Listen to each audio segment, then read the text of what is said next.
Hello and welcome to another episode of Weekly Deathmatch, bringing you shit gameplay and top tier commentary. I'm afraid I have no Halo for you today, because the game doesn't exist yet on PC. Let me move my microphone, that was obvious. And the noise of me moving it was obvious. I'm basically making a joke about how professional I am. But yeah, I'm playing Destiny 2, and it wasn't a very good Rumble match, but it took 9 fucking minutes, which is quite long for a Rumble match. And I decided to just keep it. So I've been getting kind of annoyed at just the general I mean, you know, obviously I make some dumb mistakes like that, so it's not that always the game's fault, but I'm getting kind of annoyed at the general meta of Crucible in general. Just like the amount of you walk around a corner and someone kills you because they've procced something by doing something else that had nothing to do with you, or they just have a fusion rifle that they were already charging up waiting for you, and you know, that kind of thing. It's definitely very much a skill-based game, and I don't have a lot of skill, but at the same time there's also a level of unfairness to it which has been kind of bugging me lately. I was playing a match with Reese the other day, and we were both getting a little frustrated with it, so we said fuck it and went off to play Diablo instead.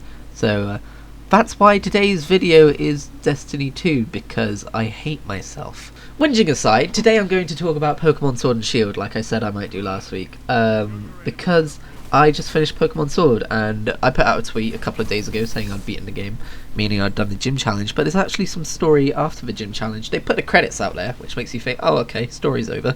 But it's not. There's more story to it, not a huge amount more, but there is a bit more story to it, which adds a nice amount of closure to most of the characters in that game. And yeah, so I'm just going to talk about Pokemon Sword because now I've beaten it. Although I've still got the Pokedex to finish, and I can always do stuff with breeding and leveling up Pokemon, and I guess doing online battles if I really wanted to do that sort of thing. But online Pokemon has never appealed to me. Because there are people who will have like theory crafted teams, and there's going to be like a whole meta game to which Pokemon to use what, you know, what fucking moves are best, and I'm not up for that, especially because you have to like IV/EV train all your Pokemon, which I think is easier to do nowadays, but I don't know. I looked into how to do all of that stuff back in Diamond and Pearl, and I have not looked into it since, so I've forgotten most of that stuff. But anyway, Pokemon Sword and Shield, set in the Galar region, inspired by not so Great Britain, my home. I fucking love it there.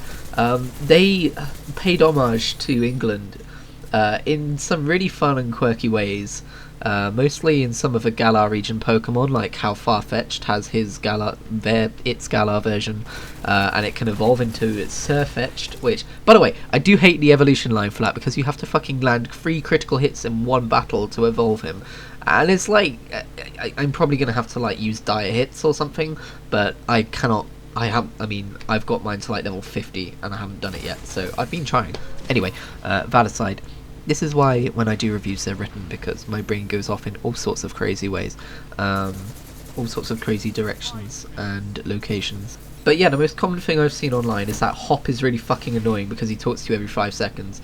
I was actually quite invested in the story. Like, I know it's a simple story, I know it's, you know, made for kids or whatever, but I really liked it. I loved like watching the characters grow and all that kind of stuff. And yeah, Hop did talk a lot, and they even make a joke about that in the story. But I felt connected to the story in a way I haven't. And I think the last Pokemon game I actually beat was Pokemon X, but I didn't really care about the story very much in that game.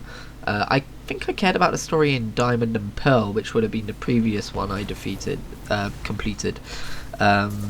But yeah, I quite like the story in Pokemon Sword and Shield, and I'm curious. I don't normally watch the anime, but I'm curious to see what the anime does with it. I want to watch that anime and see what it's like.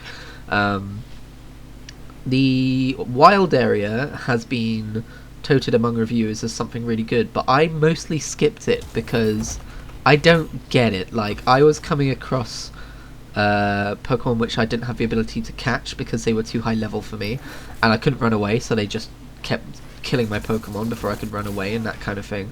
So I don't really get it. I get it as an endgame experience, and I'll definitely be going back there as my next port of call to like explore and do max raid battles and stuff, but honestly I think it's something that should have mostly been left for an endgame experience, especially since this game is apparently very much lacking an endgame experience.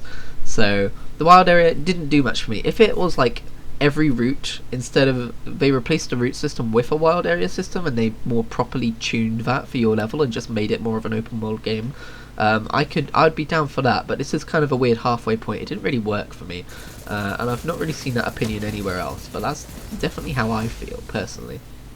That being said, one more thing to say about the story, actually. I like how it kind of felt like a tournament arc in an anime. Like, the gym challenge has never been such an integral part of the story, as far as I remember, in the Pokemon games I've played anyway. It was always just something you were doing. The main story was, like, the enemy team, and what they were doing, and you were trying to stop them, and there was a legendary Pokemon behind all of it as well, and that kind of stuff. But this more focuses on the actual gym challenge as a thing that you're aiming to be the champion. And you're always aiming to be the champion in a Pokemon game, but, like, it's more emphasized in this story, and I really like the fucking gym leaders as well. Nessa is amazing. She's probably my favourite. She's queen, don't argue. And that's another reason why I want to watch the anime, because I want to see how they characterize those characters in the anime. It was really fun, and I really like it. And the locations in this game are fucking amazing. Like, you might have seen some stuff circulating on Twitter about a badly textured tree in a wild area. Most of the game does not look like that, and I played it entirely in handheld mode as well. But like, Ballonlee is my favourite area, is my favourite town, I should say. But all of the towns have a different theme, and they're all vaguely inspired by British culture in a fun way. So, like, one's like a medieval castle, one's like a fairy forest type area, and I shouldn't give too much away because people might not have played it yet, but they just all felt varied, and in every single town I could see where they were drawing influence from, and I really enjoyed the entire adventure. And I'm glad that these are locations that I'm going to be revisiting as I play through the game and try and complete my Pokedex, because I think I am going to do that. It's going to be a longer endeavour. I'm not just going to try and burst through it all at once. It's going to be something I pick up and play occasionally. But yeah, this is great.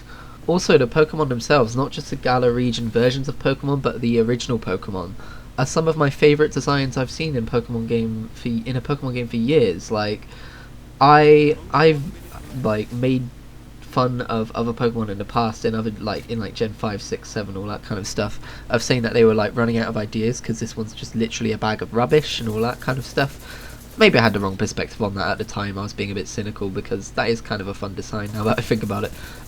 But like, just Gen 8 has some of my favourite Pokemon. Corviknight is amazing. I love Dreadnought.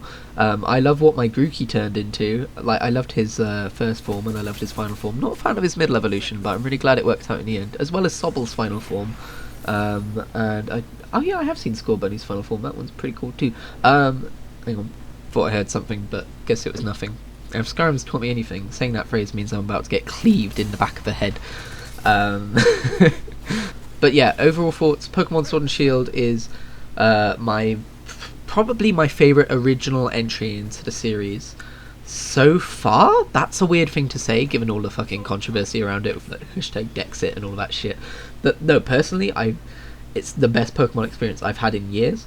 All of my other really good Pokemon experiences have been in remakes, like Fire Red, Soul Silver. I didn't really get into Omega Ruby or anything like that. I did enjoy Let's Go Eevee Edition, but I didn't finish it. I got like 5 gyms in. So, but as far as original Pokemon games go, I think this might be my favourite. It's fantastic, and I very much enjoyed playing it. So there, my kind of off-the-cuff Pokemon Sword and Shield review. So, what else did I do this week? Well, I got a new cupboard, so I don't have to look at all my fucking washing every time I wake up in the morning. That's nice!